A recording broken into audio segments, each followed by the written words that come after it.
very beginning, even from 2004, this project was set up to be designed in this mode, in the legacy mode, and then adapted for the Olympics. So, and all of that was thought in from the very, very beginning, so that actually this was the focus in terms of the permanent build, and everything that was temporary to adapt to this venue for the Games was thought of as a temporary construction that could be demounted and recycled either by reuse or taken back by suppliers. From a client perspective, I think that you'll see the original competition was led by the LLDA, very much about the bid, very much about putting London on the map, very much about saying architecture was going to be an important part of the whole park. This was the standard we wished to achieve throughout in terms of legacy buildings. The material palette was really quite straightforward. We tried to keep it and maintain it, the simplicity of the concept, with the concrete plinth, which really connects into the levels and the context.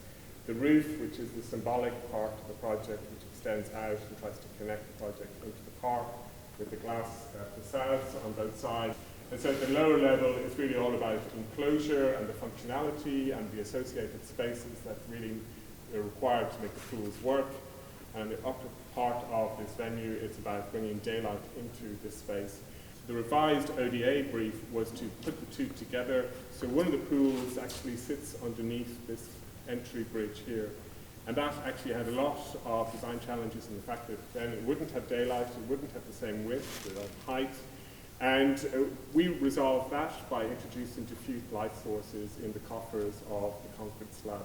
The overall architectural idea is that this is daylit, this is transparent, people see into this space. Because one of the aspirational parts of the science brief is that this venue should engage people to come in, to be intrigued, and to start swimming. The plinth has landscape coming up on either side of the glass facades, which acts as a kind of passive barrier so that people don't come too close and are not peering in too much into the pool hall, which gives a degree of privacy and enclosure to people who are at the lower level. But it also allows people to walk on either side, connect to the lower level so that you can walk through and around the plinths, and this becomes a continuation of the park.